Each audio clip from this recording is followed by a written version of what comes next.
হাওড়ার জগাছায় রক্তাক্ত অবস্থায় যুবককে উদ্ধার। যুবকের মাথায় আঘাতের চিহ্ন মিলেছে। আহত যুবকের পাশে পড়েছিল একটি বাইক। তদন্তে জগাছা থানার পুলিশ। আহত যুবকের পাশেই পড়েছিল একটা বাইক। হাওড়ার জগাছায় রক্তাক্ত অবস্থায় যুবককে উদ্ধার করা হলো। মাথায় তার আঘাতের চিহ্ন রয়েছে বলে পুলিশের তরফে জানানো হয়েছে। হাওড়ার জগাছায় রক্তাক্ত অবস্থায় যুবককে উদ্ধার। যুবকের মাথায় আঘাতের চিহ্ন মিলেছে। আহত যুবকের পাশে পড়েছিল একটি বাইক।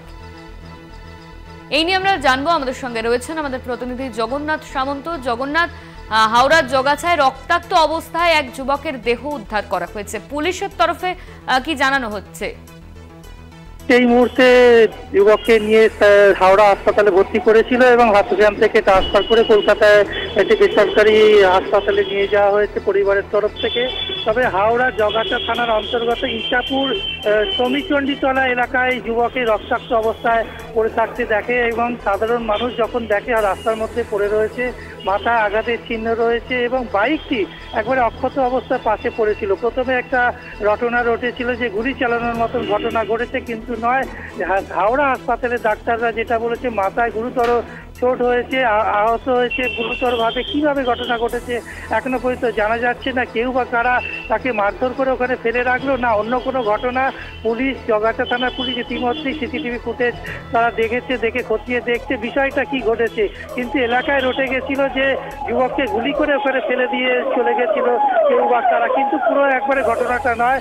দেখা যায় একেবারে হাওড়া হাসপাতালে চিকিৎসার সময় দেখা যায় মাথায় গুরুতর চোট হয়েছে, কোনো গুলির চিহ্ন নেই। তবে ঘটনা একটা রটেছে, কিন্তু কেউ বা কারা তাকে যে বেধড়ক মারধর করে ওখানে ফেলে গেছে সেটাই স্বাভাবিক। এবং মদ্যপ্ত অবস্থায় যুবক ছিল, এখনো পর্যন্ত জ্ঞান ফেরেনি যুবকের।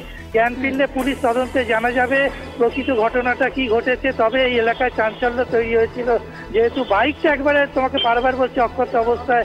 যদি কেউ ঘটনা ঘটতো তাহলে দুর্ঘটনা বা অন্য কিছু, তাহলে বাইকের ক্ষতিগ্রস্ত হতো, কিন্তু সেক্ষেত্রে হয়নি। যুবক রক্তাক্ত অবস্থায় পড়েছিল রাস্তায়, সেখান থেকে উদ্ধার করে পুলিশ নিয়ে গিয়ে হাসপাতালে নিয়ে যায়, হাওড়া হাসপাতাল। সেখান থেকে বেসরকারি হাসপাতালে পরিবার লোকজন নিয়ে গেছে। তবে আর সিসিটিভি ফুটেজ খতিয়ে দেখে জানা যাবে কি ঘটনা ঘটেছে। তবে চাঞ্চল্য তৈরি হয়েছে এই এলাকায়।